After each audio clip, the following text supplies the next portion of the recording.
Muslimin muslimat rahimakumullah.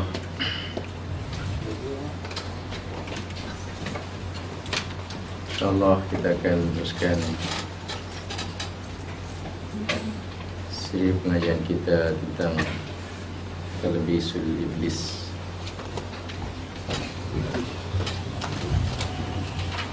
Dan kita masih bicarakan tentang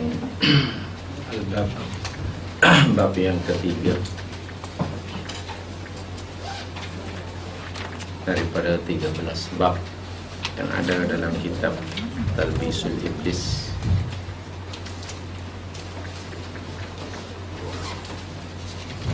Di mana bab yang pertama kita disuruh untuk sentiasa berpegang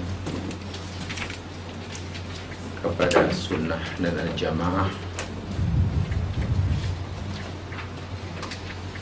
Bab yang kedua kaitan dengan celaan kepada bid'ah dan pelakunya. Dan mulalah dalam bab yang ketiga bermula cerita tentang amaran, peringatan yang keras daripada tipu daya iblis. At-tahzir min fitani iblis wa makaidihi. Peringatan yang keras akan adanya tipu daya iblis.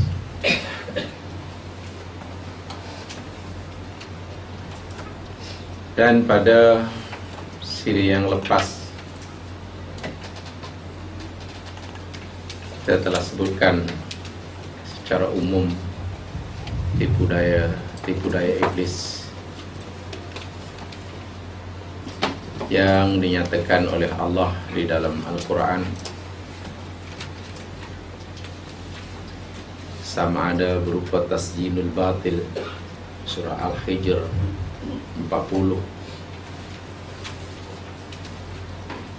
menamakan sesuatu maksiat dengan nama yang menarik,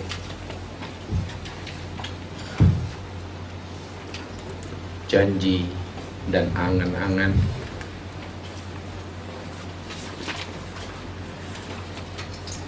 Dan ada beberapa lagi, tapi bolehlah disimpulkan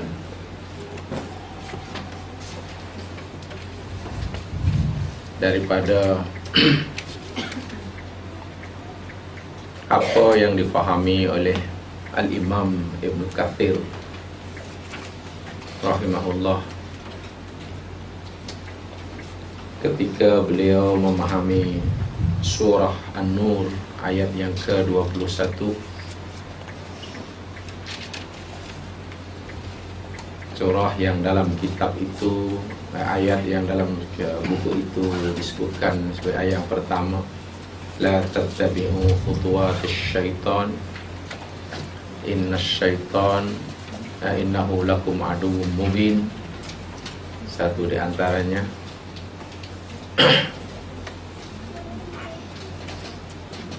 ya ayyuhalladzina, kalau dalam surah An-Nur, ya ayyuhalladzina amanu la tattabi'u khutuwatis syaitan, dan banyak lagi ayat-ayat yang semakna dengannya. Apa yang dimaksudkan? Langkah syaitan, khutuwatis syaitan, khutuwat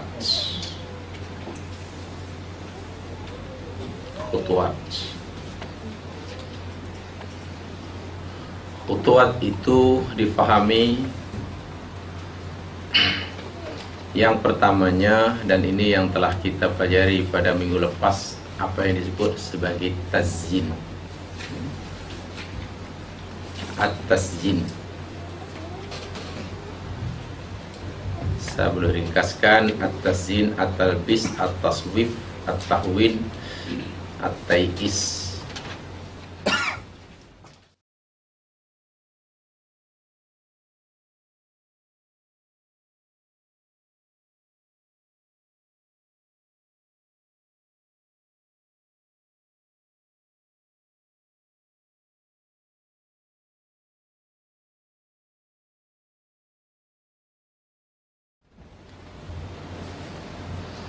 Untuk memudahkan memahami, ini ada beberapa istilah yang diperkenalkan oleh ulama-ulama tafsir dan kemudian diulas sangat menarik oleh Asy-Syaikh Dr. Sa'ad Ahmad Al-Ghamidi, seorang ulama, seorang cendekiawan muslim, seorang imam, seorang pensyarah di Jami'atul Amir Muhammad di Dahran, bahwa syaitan laknatullah alaih tidak datang menyesatkan manusia kemudian terus menyuruhnya melakukan kejahatan ataupun meninggalkan kebaikan dengan secara langsung dan nyata, tetapi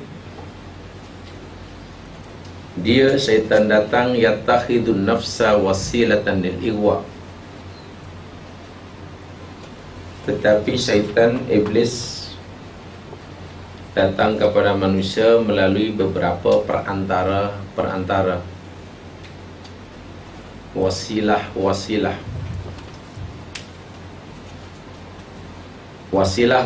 dan perantara yang dijadikan oleh iblis bagi menyesatkan manusia ialah sebagai berikut. Dan ini juga sebagiannya yang difahami oleh Al-Imam Ibnu Katsir dalam tafsirnya Taisirul Alil Qadir. Beliau menyatakan la tattabi'u masalikah wa ma ya'muru bih.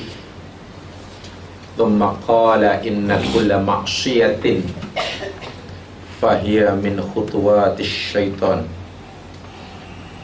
Jangan sekali-kali kamu mengikuti laluan dan jalan-jalannya,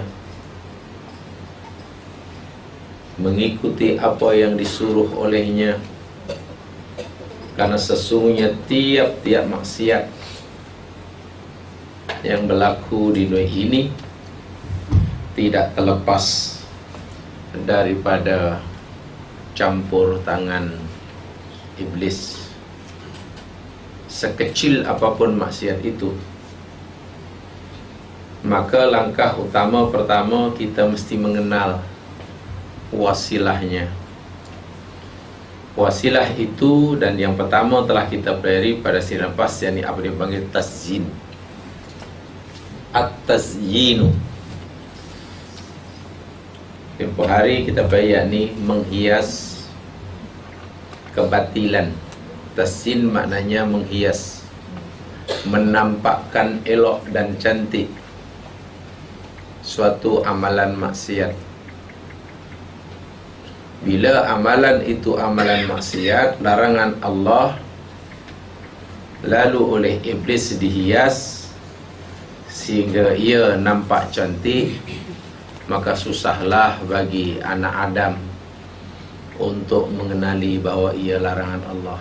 Mungkin anak Adam akan begitu bersemangat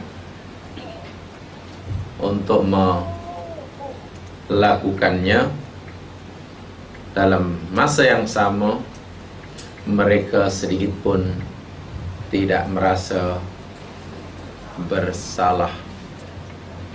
Tazyin, di mana telah kita pelajari Al-Hijr ayat 39, seperti yang telah kita jelaskan.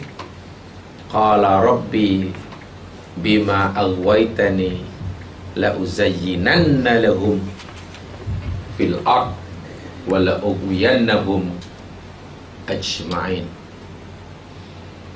Wahai Tuhanku, dengan sebab engkau telah menyesatkan aku, kata iblis, sungguh pasti aku akan hias bagi mereka amalan jahat mereka di bumi.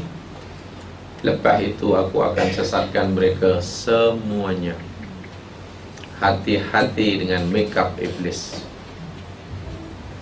Benda yang tak baik, perbuatan dosa, dinampakkan ia cantik sehingga pelakunya tidak lagi merasa bersalah.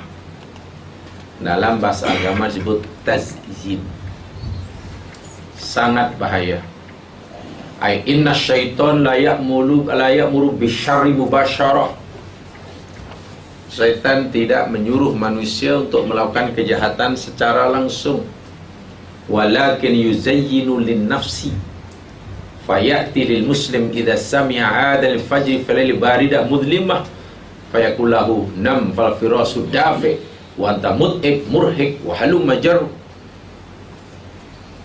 Tetapi dihiasi nafsunya. Seperti contoh umpamanya bila seseorang pagi-pagi subuh mendengar azan, sejuk pula, gelap pula, hayya 'alas shalah, hayya 'alas shalah, apalagi tambah salatu khairum minan naum, dan tidak ada panggilan yang lebih layak, lebih patut dijawab lebih daripada panggilan Allah. Sepatutnya ia lebih segera pergi mendatangi tempat itu. Sedangkan jika ada telefon berdering pun dia cepat bangun. Wah, cikgu betul hanya nak tanya khabar, apa khabar, gitu aja. You buat apa? Tidur. Oh, udahlah, bye. Itu pun dijawab.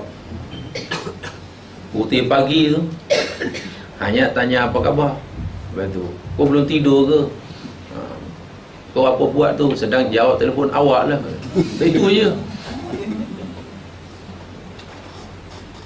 Tapi iblis pandai. Iblis akan kata nafsu yang tidur je lah. Lagi pula kan awak penat, cuaca pun sejuk, awak pun penat. Kalau awak tarik selimut lagi sedap. Dafiq, panas tidak, sejuk tidak.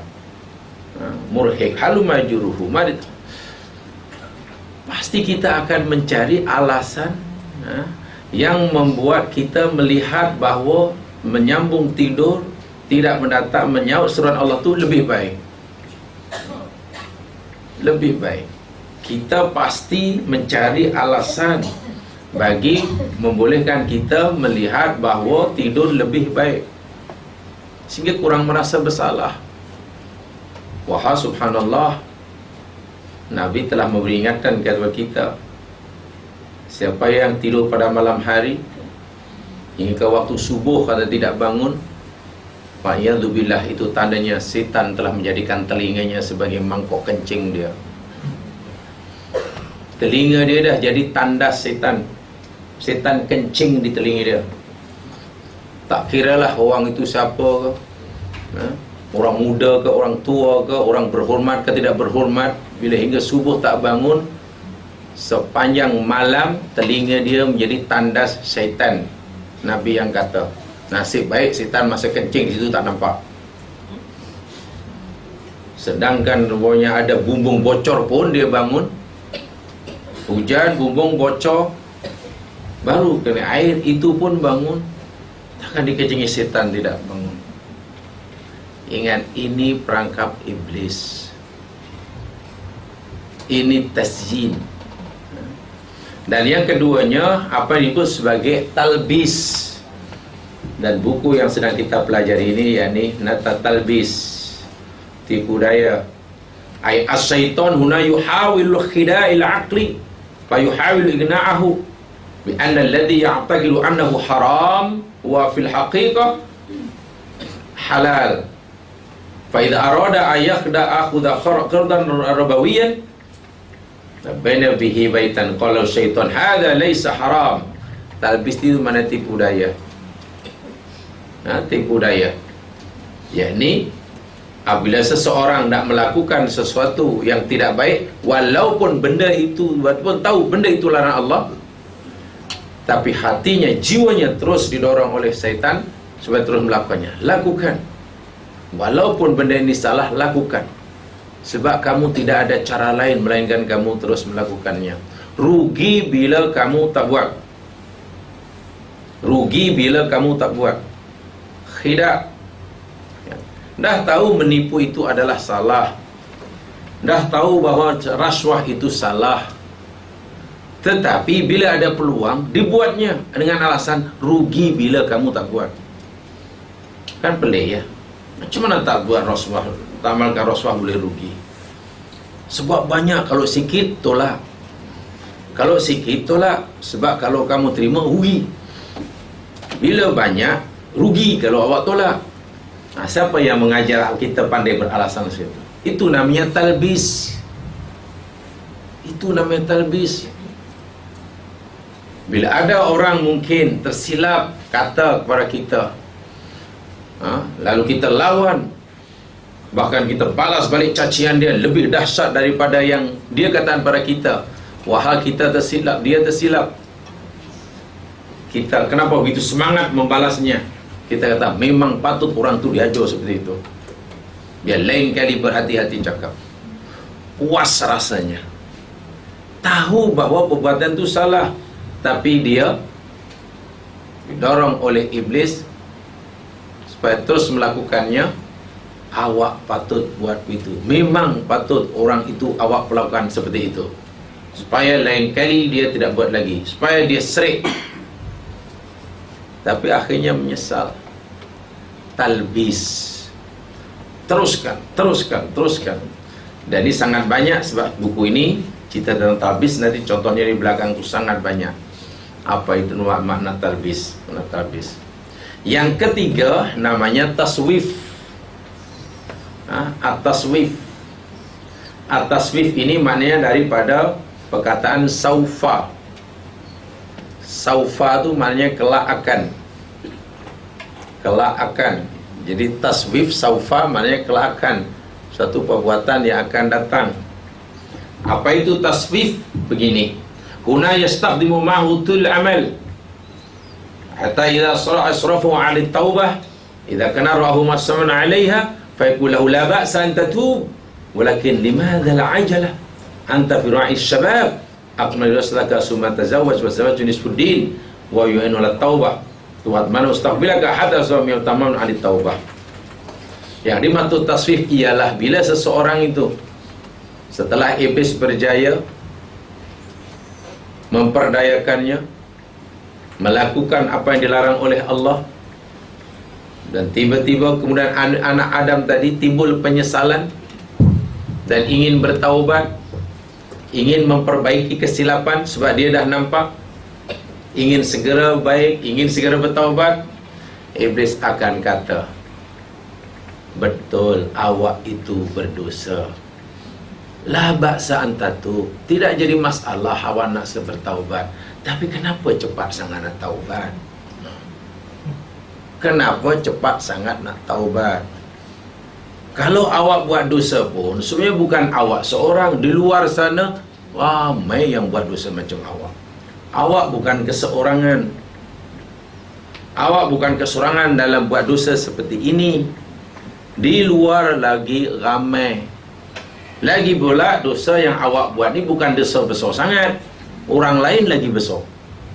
Bukan banyak sangat, orang lain lagi banyak. Tapi keinginan untuk bertaubat masih ada lagi. Keinginan sebab merasa kecewa, menyesal, merasa kecewa dan menyesal karena terlanjur buat salah. Iblis bagi tahu juga, betul awak itu berdosa, betul awak ingin bertaubat, betul awak kecewa, tapi awak kena maklum, awak ni manusia, bukannya malaikat. Manusia itu wajarlah buat salah. Lama kelamaan jemaah sekalian, karena kita entah dari mana tiba-tiba kita pandai mencari alasan. Ingat, kalau dalam keadaan itu tiba-tiba kita menjadi cerdas otak kita, menjadi pandai mencari alasan bagi mengurangi rasa bersalah, siapa yang ajar itu? Iblis. Tak perlu belajar tinggi-tinggi, walaupun dalam ilmu yang lain dia lembab, tapi bab yang ini dia pandai. Iyalah, cari alasan tiba-tiba Perasaan yang asalnya merasa bersalah dan ingin bertaubat, rasa bersalah sudah menjadi kurang. Dia bukan tidak tahu yang dia salah, dia bukan tidak sedar yang dia telah melakukan kesalahan, tapi rasa bersalah menjadi terasa ringan. Masih ringan. Bila rasa bersalah menjadi ringan, keinginan bertaubat pun menjadi surut. Sedangkan bila seseorang itu bersalah, tidak boleh berusaha untuk mengurangi rasa bersalah. Tidak boleh mengurangi rasa bersalah. Salah seorang pensyarah saya dahulu, dia pernah beri contoh yang sangat menarik dan ini sangat ada dalam realiti masyarakat masa itu. Saya dah tahu di sini. Ya, saya husnudon aja, kan semua rakyat kita di Malaysia semuanya orang-orang baik. Orang baik kecuali yang tidak. Semuanya baik belaka kecuali yang tidak. Ya, betul kan? Jadi kata pensyarah saya dahulu, masa menuntut dong, ramai orang-orang senang, kanan kiri di samping ramai orang-orang susah, ramai orang-orang berjaya, di samping juga ramai orang-orang yang gagal. Di kalangan artis-artis, baru mungkin main film 1-2 film sudah kaya raya. Bukan modal bakat, hanya modal keberanian. Semakin berani berpenampilan macam ikan duyung, ya semakin meletup-letup.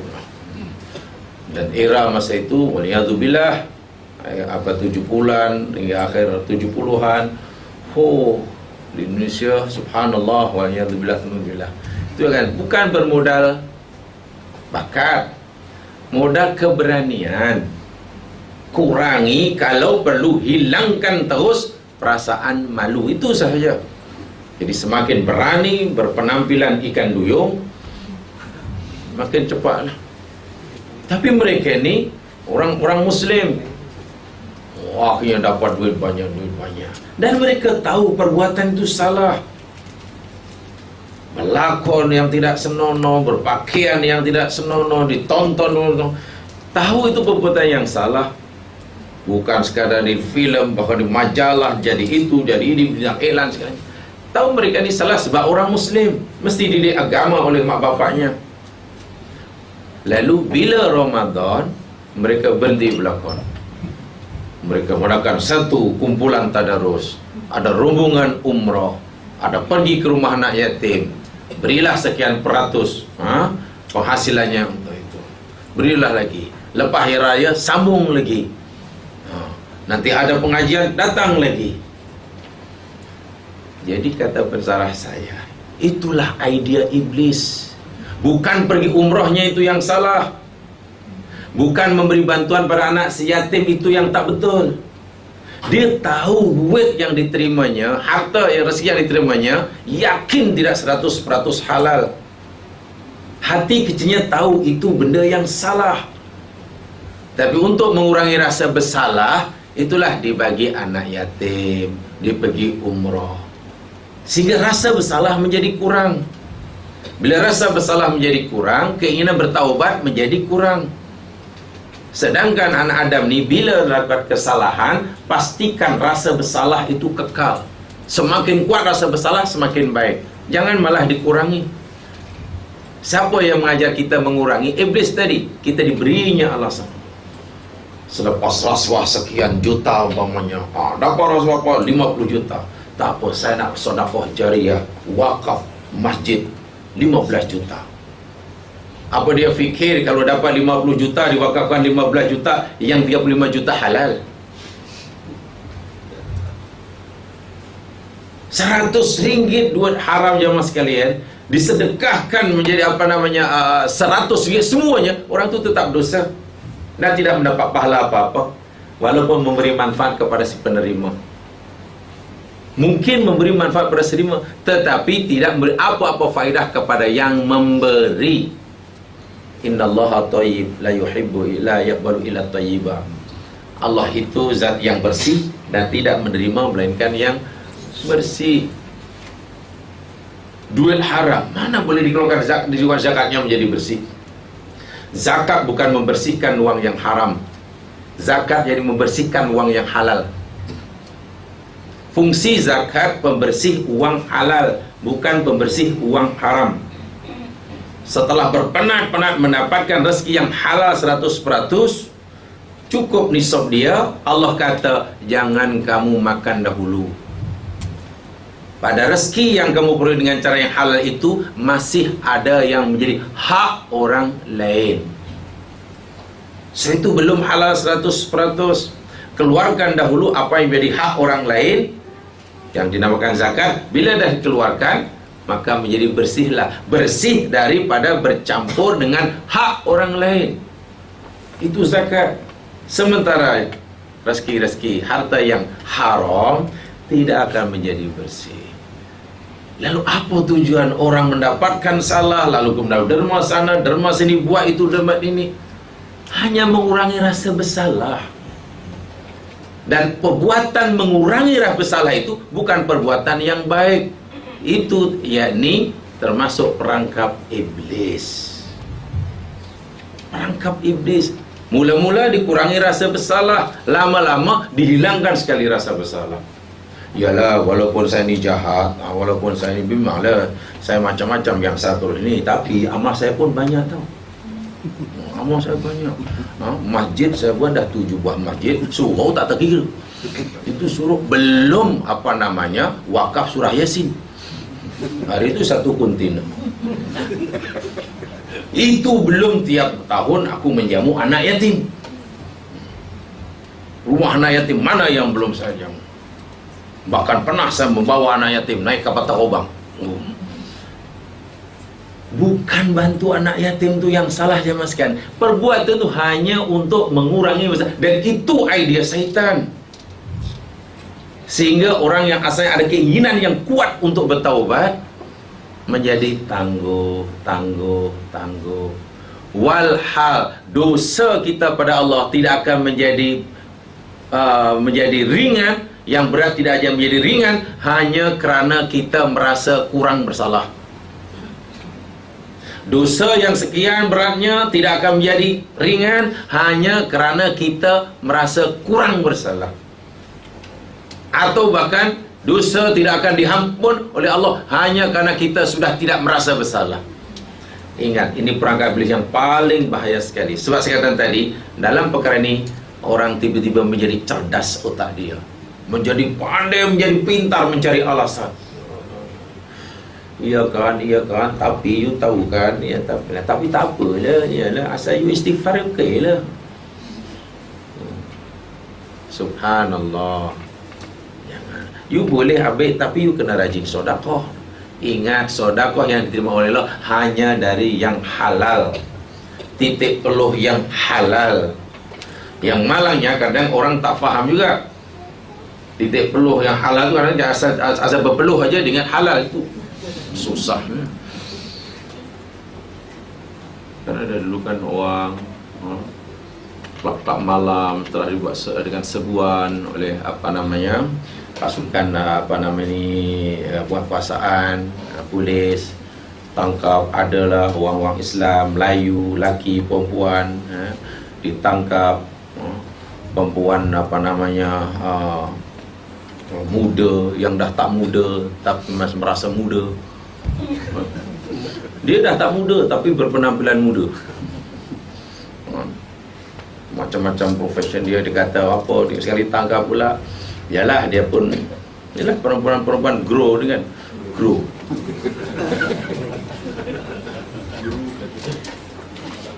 Yalah, GRO kan grow kan. Baca dia grow. Kenapalah puan ini buat kerja macam ni kan? Ini berdosa. Puan seorang muslimah, nama puan pun nama Arab dia, Arab nama dia. Kan? Lebih itu maksiat, ini pula bulan Ramadan. Sepatutnya iktikaf. Kenapa ni? Apalah tuan, apa salah saya tuan? Saya tak salah tuan, saya tidak mencuri tuan, saya tidak menipu, saya cari yang halal. Ini titik peluh saya sendiri tuan. Nah, tengok jawapan dia. Dia fikir asal berpeluh aja halal, itu masalah dia. Macam mana asal berpeluh aja halal? Waliyadzubillah tsumma na'udzubillah. Ingat taswif. Tangguh, tahu jangan sekarang. Betul, awak memanglah berdosa. Memang ada ingin bertaubat. Tapi kenapa sekarang? Jadi dicarikan alasan. Betul, awak memanglah belum boleh baca Quran. Sebab orang ni ingin tahu baca Quran, sebab dia malu pada diri sendiri. Ya, macam mana saya nak? Jangankan faham baca Quran pun saya tak tahu. Itu pun kalaupun boleh tahu hanya baca Yasin. Itu pun saya baca dari kiri ke kanan. Tak tahulah Yasin mesti apalah. Baca Quran macam ni. Tapi ini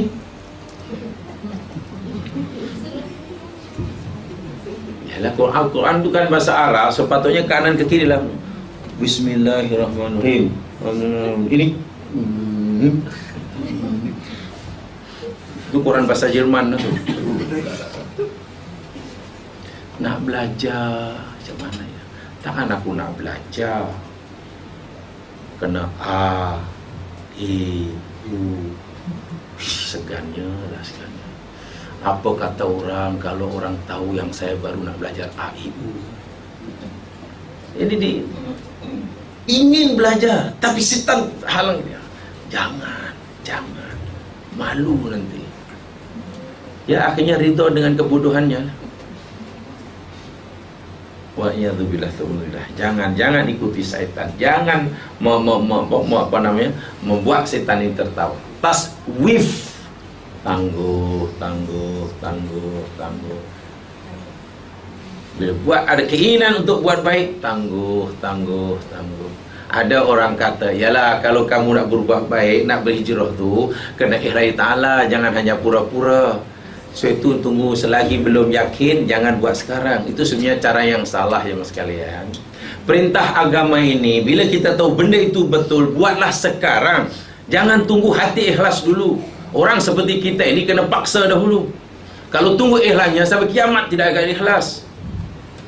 Kena buat dahulu, sekurang-kurangnya bila kena buat dahulu, tidak berdosa. Anda belum menutup aurat, belum, tapi tahu begitu wajib. Kenapa tak buat sekarang? Yalah, saya belum bersedia tahu hati ni. Sebab kalau hanya pura-pura buat apa? Munafik. Sebetulnya buat dahulu.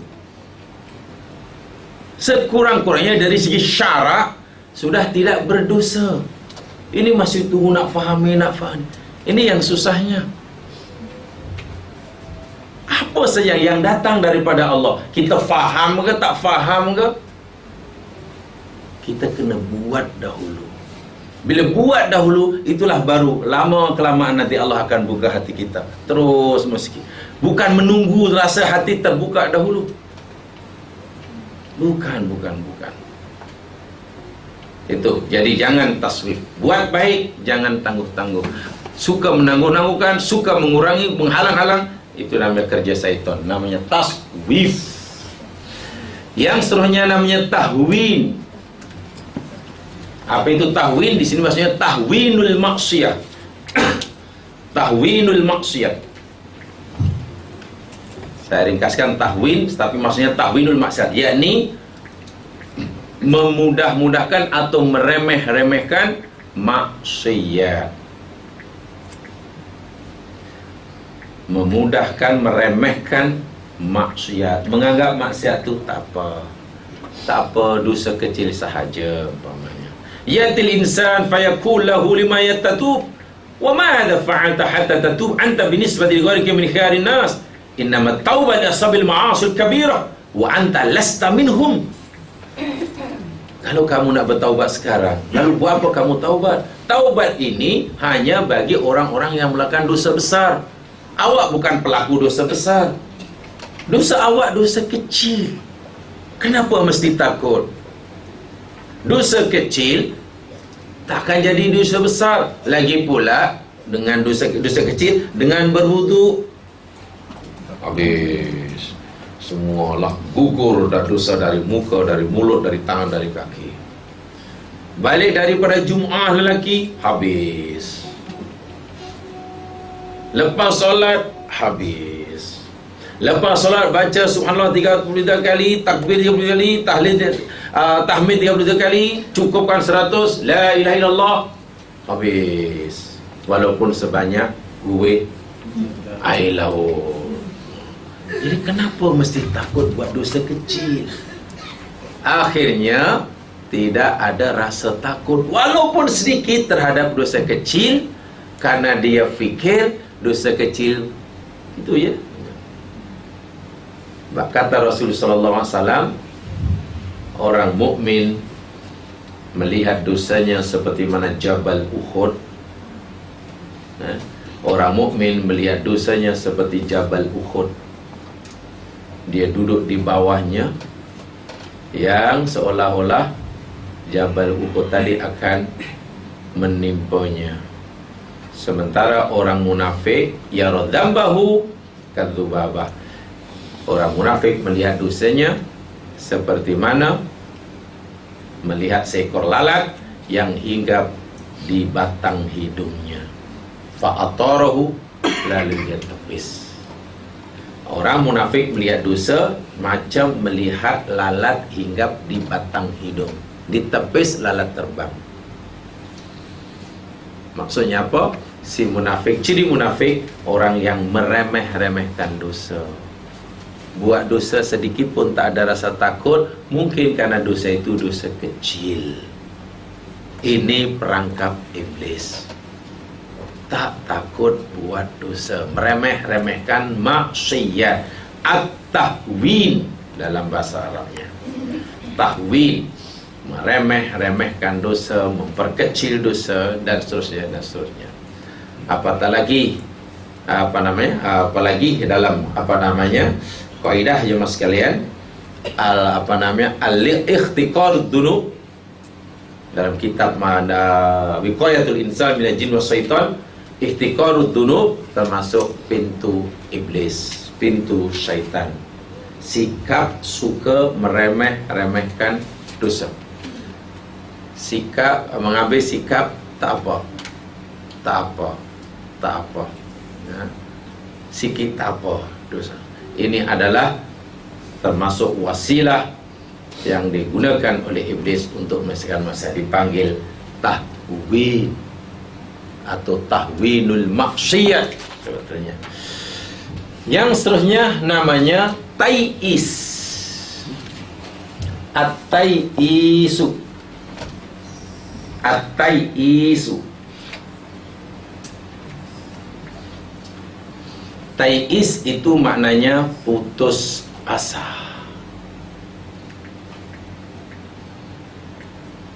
Iblis akan memberikan bisikan dalam hati seseorang itu yang dapat sifat al-ya'su, putus asa. Putus asa.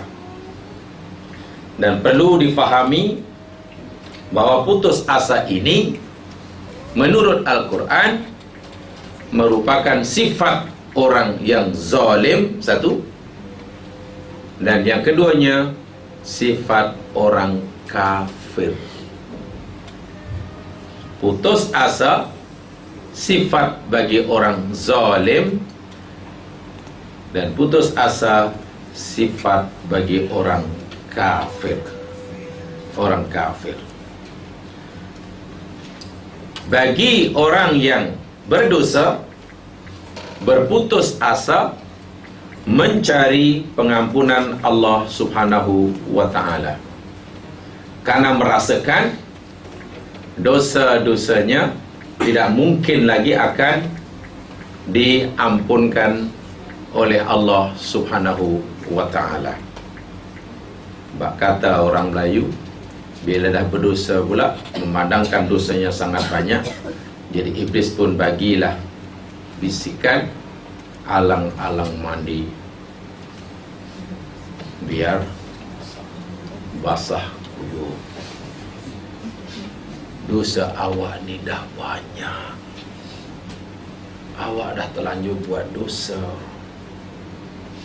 Kalau awak bertaubat pun entah-entah tak diampun. Lagi pula masa yang tinggal tak cukup. Jadi kenapa awak beria sangat nak bertaubat? Fikir iya ya, bukan senang nak dapat pengampunan. Kalau dosa tu sedikit, apa ni dosa dah keliling pinggang.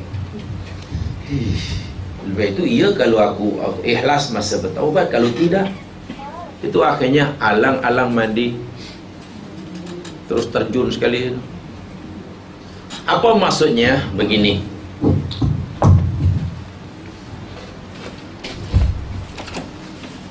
nafsul ammarah. Nafsul ammarah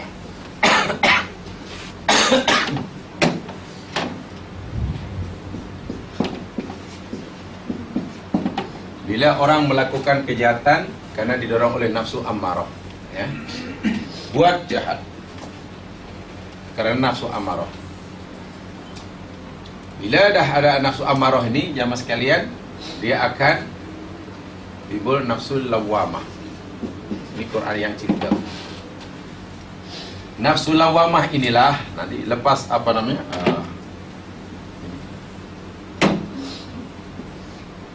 Nafsul lawamah. Di sinilah nanti at-tai'is tadi. Tai'is itu letaknya di sini nih. At-tai'is. Di sini menjadi al-mutmainnah.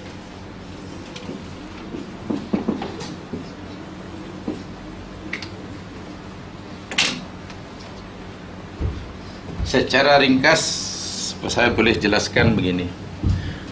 Bila seseorang itu melakukan maksiat, maka maksiat itu dilakukan karena dorongan syaitan, dorongan iblis terhadap nafsu ammarah dia. Nafsu dalam Al-Quran ada 3, ammarah, lawamah, mutmainnah. Dan kemudian dibagi-bagi oleh ulama-ulama dalam memahaminya. Secara umum 3. Bila iblis berjaya menyesatkan manusia, membujuk manusia melakukan kesalahan dan dosa, tambah pula dengan bantuan nafsu amarahnya, dosa dah dilakukan, jenayah dah dibuatnya, maksiat sudah dikerjakannya. Apa yang berlaku selepas itu? Dia dalam persimpangan. Selepas itu dia berada bersimpangan. Sama ada dia muncul nafsu lawamahnya. Kalau muncul nafsu lawamahnya begini, iya ya, saya telah terlanjur buat dosa. Subhanallah. Maknanya diri ini sudah tidak lagi sesuci yang sebelumnya. Harga diri tidak sehebat mana sebelumnya. Tentu pandangan masyarakat tidak lagi seperti mana semalam dan seterusnya. Nama sudah hancur, kan? Nama sudah hancur, harga diri sudah hancur, kehormatan diri sudah tidak ada, karena terlanjur buat maksiat. Kalau fikirlah, kalaulah dia berfikir macam mana nanti saya nak berhadapan dengan masyarakat, nama sudah hancur, nama gini ni. Kalau aku nak buat baik pun masyarakat tak akan percaya. Pasti mereka akan tuduh aku pura-pura. Kalau aku cuba nak berkenal, nak berbaik dengan kawan pun, pasti orang masih curiga. Susah hendak menaruh kepercayaan lagi pada diri. Maklum track record dia sudah terlanjur hancur dan dia sendiri menghancurkannya. Lalu buat apa aku bersungguh-sungguh nak memperbaiki diri? Sedangkan bila bersungguh-sungguh memperbaiki diri pun tidak akan berjaya, masyarakat tetap tidak akan mau menerima. Bukan senang hendak memulihkan harga diri di hadapan orang, bukan senang hendak meyakinkan masyarakat yang dirinya telah bertaubat. Bila ingat apa yang masyarakat akan kata, orang itu pasti akan jadi putus asa. Iblis akan kata, benar, sia-sia sahaja engkau hendak memperbaiki diri, karena masyarakat sudah tidak percayakan awak. Tak percaya? Coba awak jalan-jalan di supermarket, nanti kan semua orang bu. Betul pula, keluar aja semua orang bu dia. Semua orang memandangnya dengan sinikal. Semuanya perli, semuanya. Setiap nak berhubungan dengan orang, orang tidak mempercayainya. Masa itu, inilah peluang bagi iblis. Ini menunjukkan bahawa kamu hanya sia-sia sahaja. Nak memperbaiki sendiri hanya sia-sia. Akhirnya orang ini menjadi putus asa. Itu yang saya katakan tadi. Alang-alang balik, sudah terlanjur jahat, jadi daripada nak buat baik pun orang tak percaya, jahat terus saja lah. Wa'iyadzubillah. Tetapi bila ia mengikuti nafsul lawamah, benar, aku sudah salah.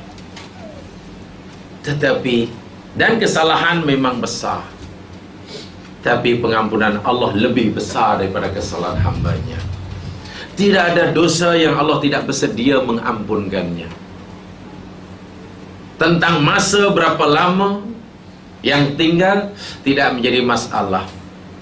Yang penting yakni kesungguhan dalam hatinya.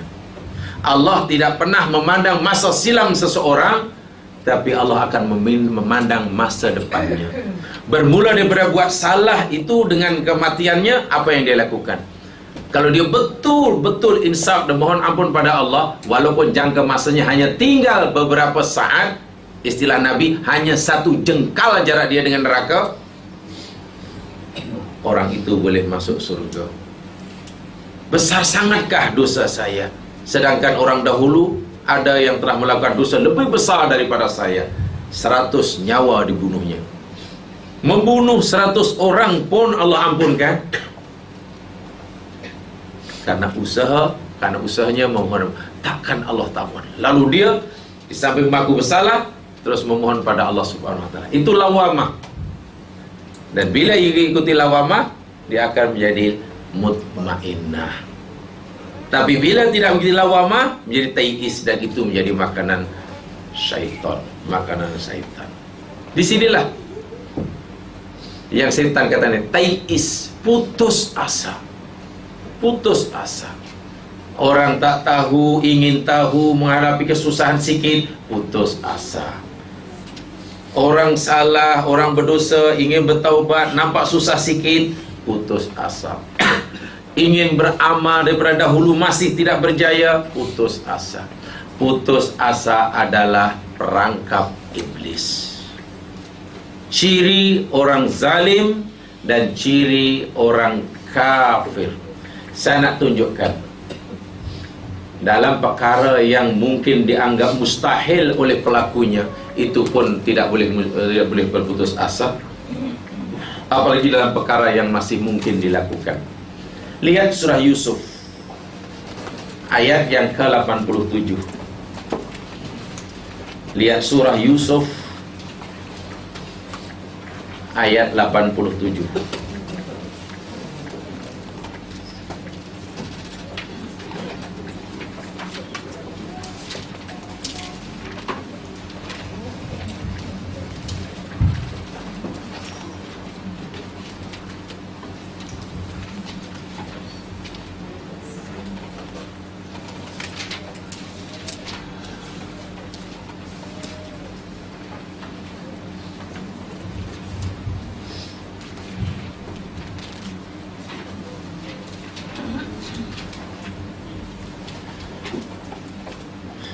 A'udzubillahi minasyaitonirrajim.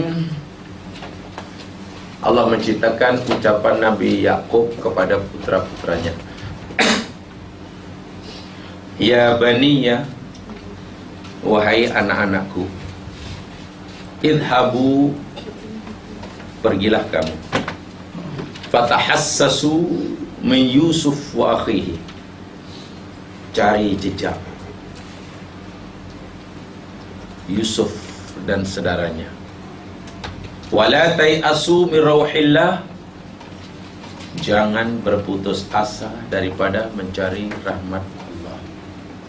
Innahu la yai'asu min rauhillah, sesungguhnya tiadalah yang berputus asa dari rahmat Allah illal qaumul kafirun, kecuali orang kafir.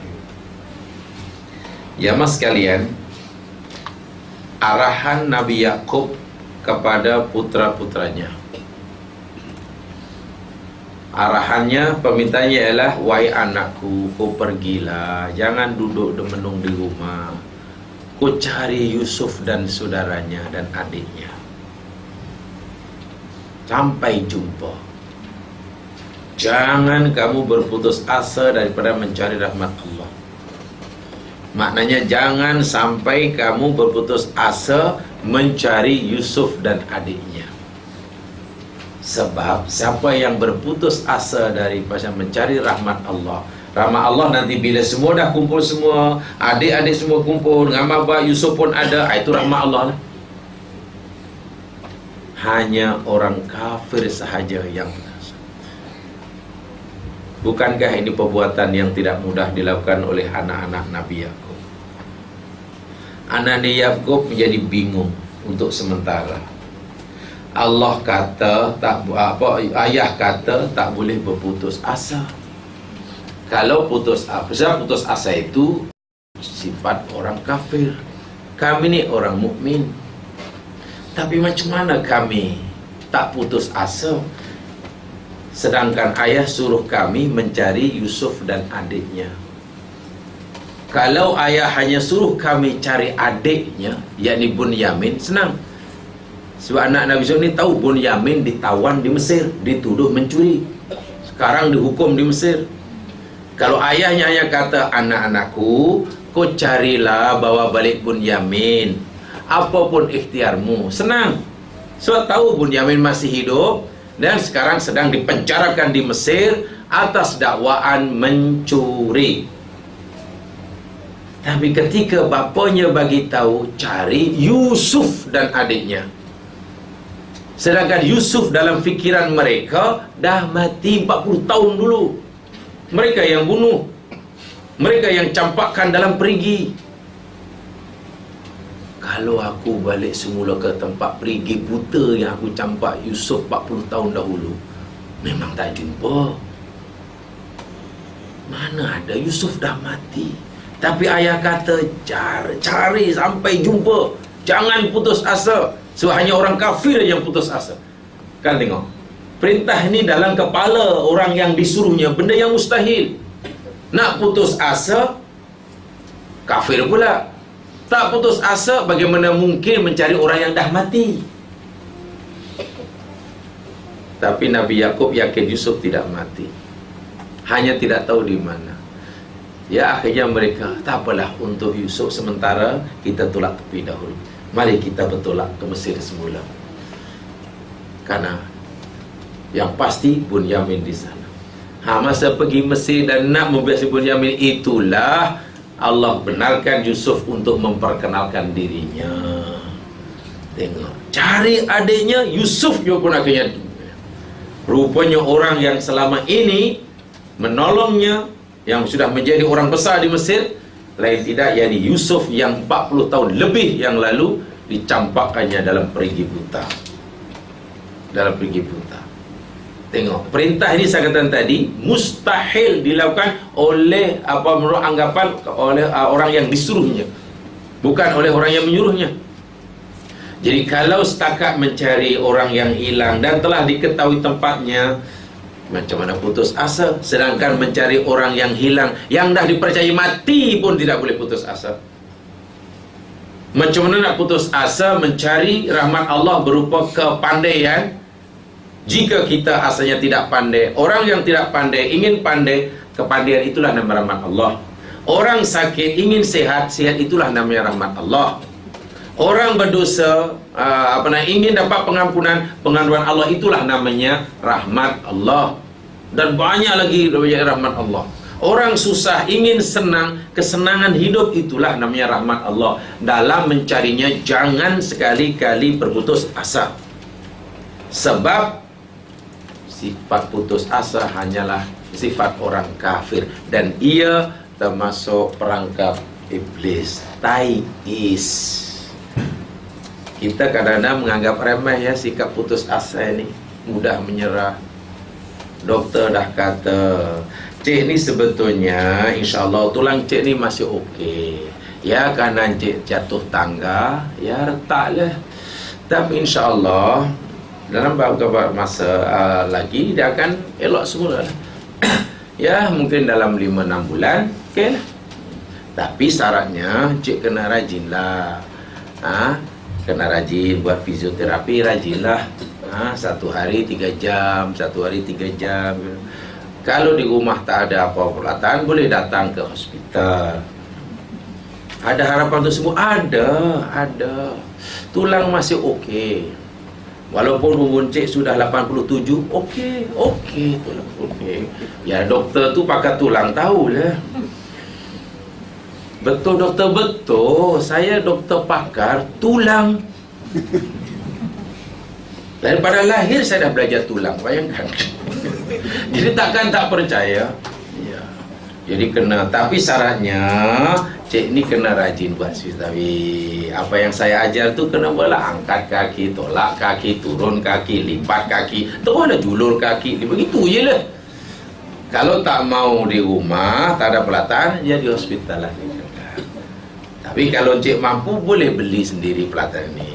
Beli, tak apalah cik, kalau pergi doktor, beli aje lah. Beli berbelas ribu. Anaknya, ayah kena buat tu ayah, doktor kata boleh sembuh. Dan doktor percayalah sebab doktor tu yang pakar.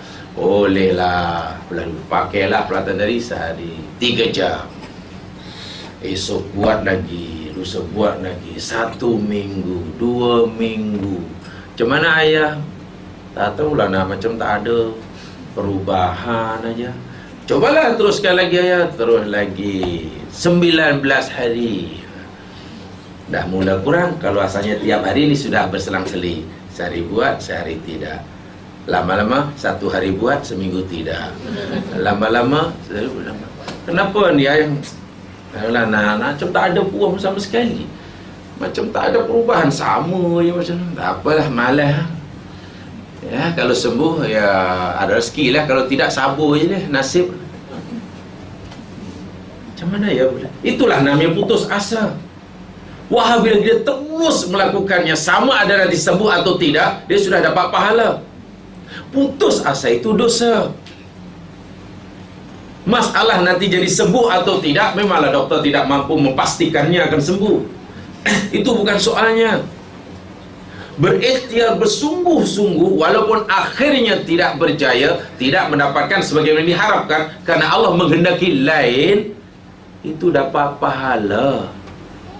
Menghentikan ikhtiar kerana seolah-olah peluang dah tertutup, rahmat Allah yang berupa kesihatan Allah dah tak akan turunkan, itu satu kesalahan. Orang yang berputus asa, orang yang sakit putus hati, kan seolah-olah dia berkata, dia punya keyakinan Allah dah simpan kesihatan aku. Tulangku yang dah patah ni tak akan cantum semula. Begitulah qada yang termaktub di Lauh Mahfuz. Macam dia pernah tengok. Jadi ayah berhenti ni sebab, ialah sebab qada tu dah macam itu bunyi dia. Macam mana dia tahu? Itu kesalahan dari segi akidah. Di samping syaitan, memang inilah yang aku. Bukan nanti berjaya atau tidak, itu cerita lain.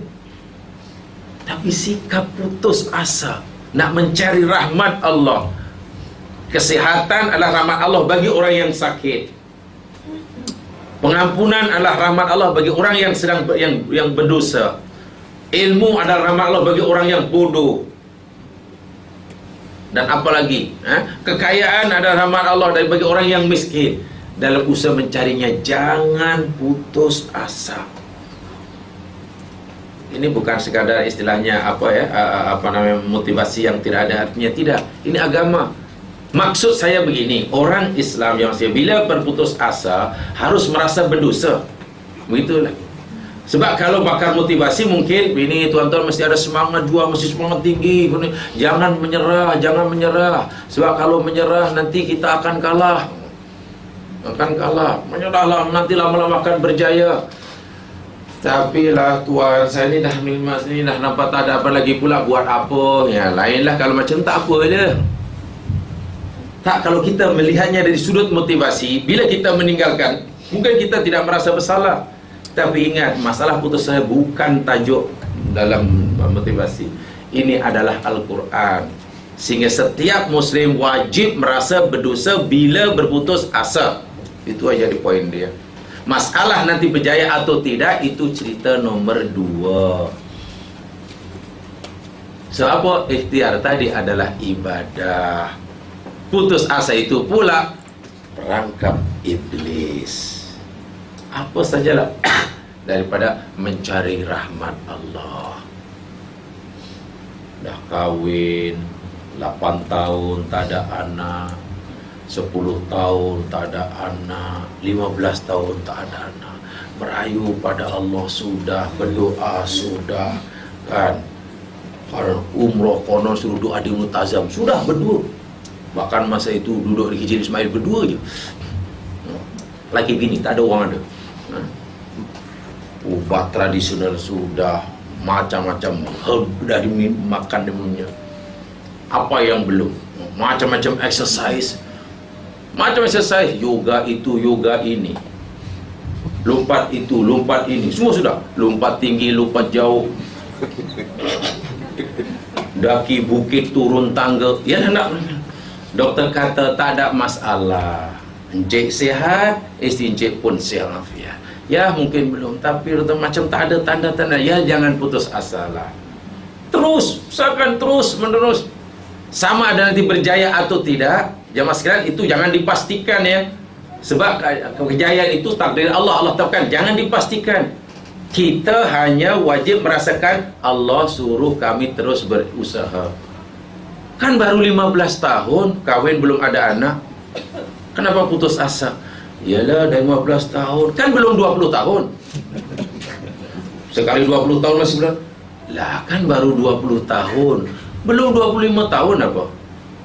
Nabiullah Ibrahim dikaunikan oleh anak oleh Allah selepas umurnya lanjut usia, dengan pasangannya yang disahkan mandul semenjak muda. Nabi Zakaria dan demikian juga. Setelah Disney pun mengakui, wahab Rabbi ini wanal azmu mini wasta'ala raksus saiba.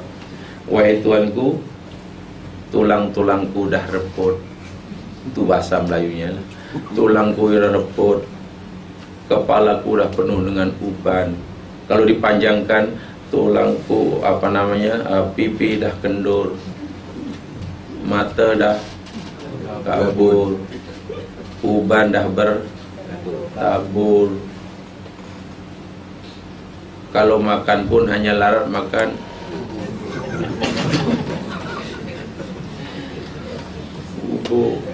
Tidur pun lebih banyak berdengkur. Cakap pun tak perasan keluar air. Maknanya dah teruk lah dah. Itu doa Nabi Zakaria.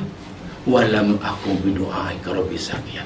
Tapi wahai Tuhan, aku ni tak pernah kecewa setiap kali minta pada Engkau. Atau Engkau tak pernah mengecewakan permohonan hamba. Begitu yakin. Tapi alasan kena tepat. Kenapa minta anak? Orang minta anak tidak boleh alasannya karena tidak punya. Nabi Zakaria minta anak bukan sebab dia tak ada anak. Dia minta anak karena dia tidak ada wali, tak ada penggantinya jika meninggal. Nabi Zakaria fikir, ya Allah, bila aku dah meninggal, siapa yang akan mengganti aku ini? Umat aku masih perlukan pembimbing. Bila aku meninggal, umurku dah tua, dan bila aku meninggal, siapa yang pengganti? Anak tak ada, adik tak ada, makcik tak ada, anak saudara tak ada, sepupu tak ada. Kalau masa itulah Nabi Zakaria telah punya anak saudara, Nabi Zakaria tidak minta anak. So alasan minta anak bukan sebab tidak punya anak, tapi dia tidak ada penggantinya bila meninggal. Jadi alasannya mengambil kepentingan kaumnya, bukan kepentingan dirinya. Subhanallah, dengan ajaib sekali Allah kabulkan doanya. Bagaimana caranya? Sebab Nabi Zakaria beritahu, wa mraati akhir, istriku mandul ya Allah. Allah kata tak jadi masalah. Wa aslahna zaujaha. Allah berfirman, kami islah istrinya. Islah tu repair. Kami repair, kami overhaul isteri dia. Sebab selama ini dari sunnatullah dia tak boleh mengandung, maka Allah islah dia repair, di overhaul. Mungkin mana skru yang kurang ketat, mana yang lugu diketatkan, yang besar dikecilkan, yang kecil dibesarkan. Boleh mengandung, umurnya dah lanjut. Sebab itu kalau berapa tahun tak belum punya anak, 15 tahun belum lama lah, belum 30 tahun. Masalahnya lagi sekali sebenarnya bukan anak ya. Saya kata jangan putus asa. Bila putus aja, iblis ni akan tersenyum je. Inilah yang Aina. Inilah yang. Tahukah kita jemaah, kalau dalam kitab Al-Hikam Ibnu Athaillah, usaha seorang hamba yang merintih-rintih, merengek-rengek, merayu-rayu, menghinakan diri, merendahkan diri, menghinakan diri kepada Allah, betul-betul merayulah, betul-betul habis merayulah, macam orang pengemis yang betul-betul itulah, menangis-nangis siang malam. Sikap hamba begitu kepada Allah, Allah sangat menyayanginya. Iman nanti dimakbulkan, wa iman tidak di dunia, Allah sayang. Sebab orang yang memohon pada Allah ni kan kata Nabi ada 3 ya. Boleh jadi diberikan apa yang dia minta, diberikan di sini. Boleh jadi diberikan dijauhkan keburukan daripadanya sebanyak kebaikan yang dia minta. Boleh jadi Allah simpan dan diberikannya di akhirat. So mana ada orang yang rugi? Tidak rugi. Kalau tidak dapat di sini, nanti akan diberikannya di akhirat. Dan jika anak yang diminta di sini tidak dapat, akan digantinya di akhirat jauh lebih mulia daripada anak yang apabila diberikannya di dunia. Kalau tidak, akan dijauhkan daripadanya keburukan sebanyak kebaikan yang dia minta. Contoh, kalau katalah orang sakit, ingin sembuh, ikhtiar umpamanya. Apa sakit dia? Ya, sakitnya macam-macam lah. Sebab doktor kata, selepas buat check up, dia kata, wah, encik ni penyakitnya. Tanya, apa doktor penyakit saya? Encik ni ibaratnya belumlah hypermarket, tapi kira mini market juga lah. Maksudnya doktor, ya mini market tu maknanya cik nak tanya penyakit apa, semua ada katanya. Nak Ajinomoto ada, bawang merah ada, bawang putih ada, kecap ada, cili ada, semua ada. Tapi belumlah peringkat hypermarket, baru mini. Dia pun ingin sembuh. Dan nampak Pak Airah juga ni, cik punya cik manis ni, diabetik ni tinggi juga ni. Berapa tu reading tu doktor?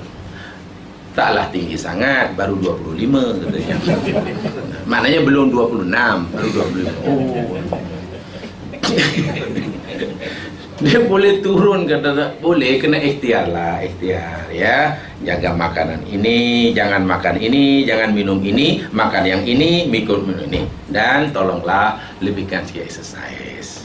Dan dengan ini usaha merayu. Ingat, sebab dia tak boleh putus asa kan. Selepas 3 bulan, 2 bulan, cek lagi. Tanya, macam mana doktor? Dah berapa lama ni? Dah 3 bulan ni. Berapa sekarang?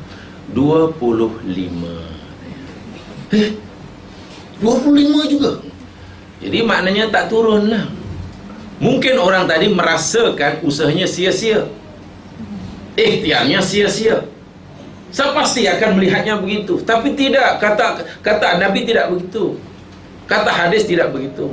Allah dah kabulkan dah usaha dia selama 3 bulan tadi.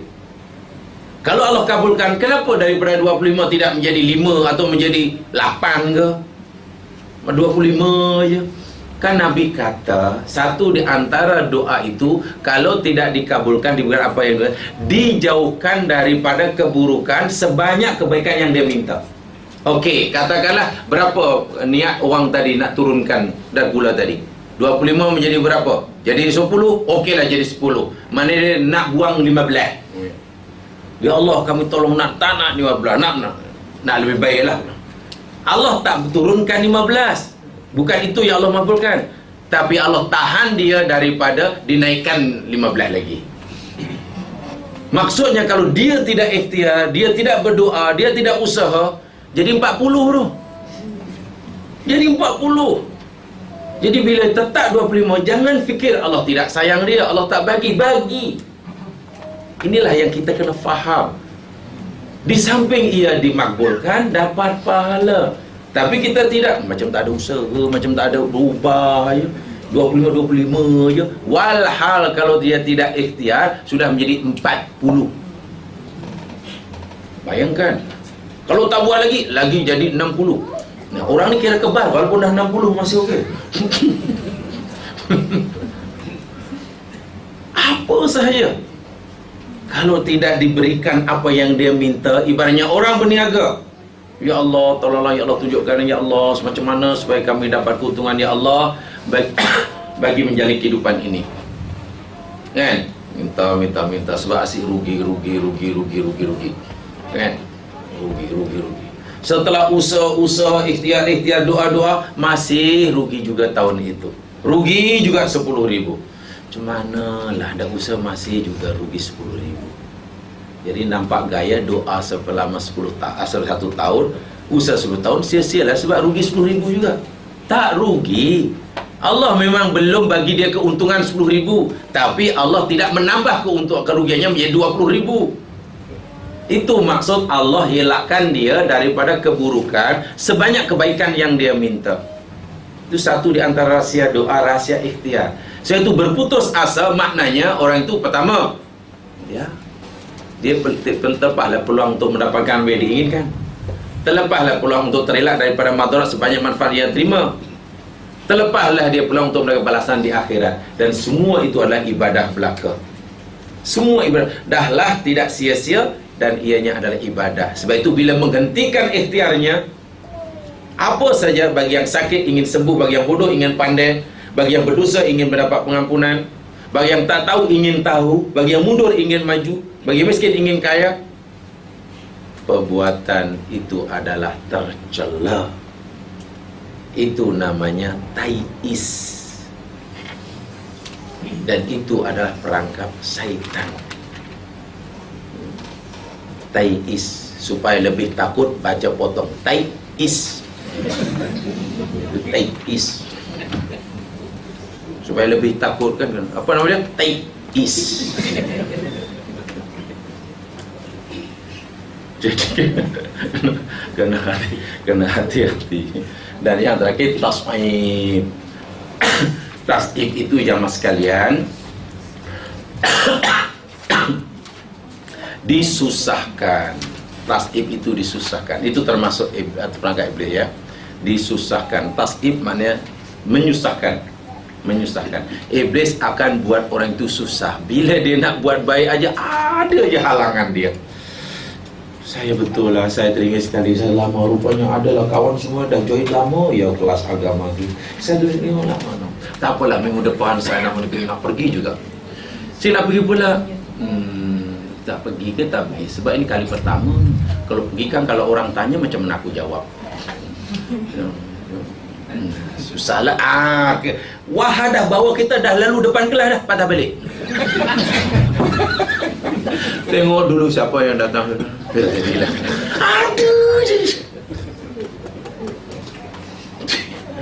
Lama tak pergi masjid. Kalau aku pergi masjid kan macam mana, kalau orang tanya apa aku jawabnya. Segan juga sebab dah lama sangat tak pergi. Bila orang tanya macam mana nak jawab, orang terkejut. Sebab tak pernah kan. Nak duduk belakang nampak teruk sangat, nak duduk depan nanti orang tegur pula. Lalu peraturan di masjid ni macam mana, dia bingung nak duduk di mana. Sebab orang pasti terkejut. Mungkin bukan orang yang terkejut, dia pun pergi. Bukan jamaah yang terkejut, takut nanti surau pun terkejut. Jadi ada je alasan nak pergi dah dia tiba-tiba ada lagi alasan. Kalau kita nak buat baik jamaah sekarang, apa seniat yang nak baik, tapi ada je halangan, ingat, itu adalah perangkap dia. Itu dipanggil tasnif. Lawan dia. Saya dah berazam, besok saya akan mulakan jamaah sebab saya sudah lama tidak jamaah. Kalau saya tidak mulakan dari sekarang, walaupun kalau saya tidak mampu 5 waktu, saya nak mulai sekali satu waktu dahulu. Mungkin maghrib dan isya 2. Subuh mungkin susah sikit, tak apa, saya mulakan daripada maghrib. Saya esok masih pergi. Bila dah azam gitu, jangan batalkan. Bila dah pagi ni nak pergi pula, tiba-tiba hujan umpamanya, teruskan. Jangan, alah, alhamdulillah hujan pula.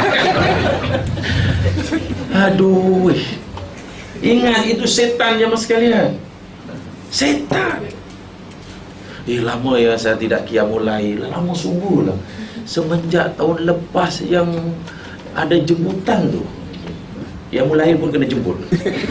Semenjak tahun lepas jemputan, sebab ada borang suruh isi kan. Siapa yang minat sila isi borang. Daftar nama, senang nak menyediakan makanan sahur. Tak dah, kalau begitu malam nanti saya akan qiyamul lagi pula, besok cuti saya akan qiyamul lail. Nak tidur, bismillahirrahmanirrahim, ya Allah kamu dah disiapkanlah. Saya akan bangun pukul 2, pukul 3, saya akan qiyamul lail, nak sembahyang dah. Inilah pasal lama sangat saya tidak qiyamul lail. Tiba-tiba dia dah set dah, halam dah bunyi pula. Nak qiyamul ke tidak qiyamul lail ke? Tengok ke? Jangan. Itu tas'ib namanya. Memang halangannya. Wah, kalau diteruskan tahu tu akhirnya lama-lama jadi biasa kan. Lah, rupanya tak ada masalah.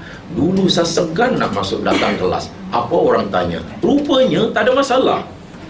Dulu saya takut nak pergi surau. Rupanya ringan. Saya dulu takut nak. Apa saya nak punya niat yang baik, setan. Bukan sekadar dihalang tu nampak sangat disusah-susahkan sehingga seolah-olah ada jelasan. Lah, sebenarnya dah pergi tapi ada tamu katanya. Yang itu ada tamu, yang itu hari itu nenek pula datang rumah. Yang nenek rumah lah lain. Peliklah dia. Ada je halangan. Jangan, ingat itu tas'ib. Mudah diingat jemaah sekalian ya. Tazin, talbis, taswif, tahwin, is, tas'ib. Semua pakai bunyi dia tazin, talbis, taswif, tahwin, is, tas'ib. Ingat, ini perangkap yang paling nampak remeh, tapi bila dah perangkap senanglah dah, yang lain dah ikut aja. Belum yang besar-besar. Dan ini keterangan yang sangat ringkas lah. Saya cuba ringkaskan karena banyak sebenarnya penjelasannya. Jadi mudah-mudahan memberi manfaat bagi saya, menjadi ingatan. Tidak mudah, tidak susah untuk diingati. Pertama kena ingat dan apa maksudnya. Oh iyalah, ini dah saya sudah tahu ini nih. Kenapa tahu? Iyalah saya menganggap tak apa. Wah, benda itu ialah orang kata dosa kecil aja. Orang kata makruh aja. Inilah susahnya. Benda ni dosa kecil ke dosa besar? Itu dosa kecil sebab dalam dosa besar tak. Alhamdulillah, nasib baik dosa kecil. Ingat dosa besar. Ingat. Itu sudah.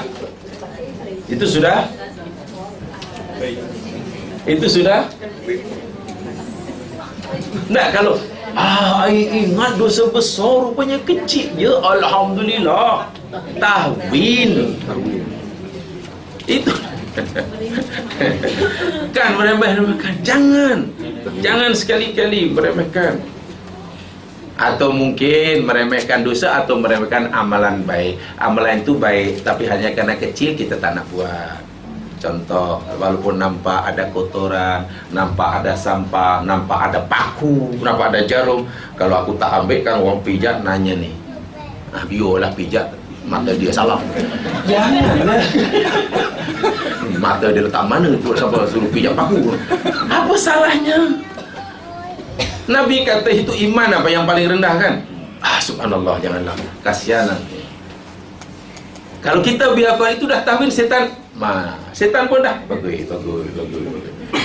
Dan dah bila jadi amalan setan, memang tak payah suruh lah. Iblis tak payah suruh. Bila tak payah suruh kita dah buat. Iblis pun lah kagum.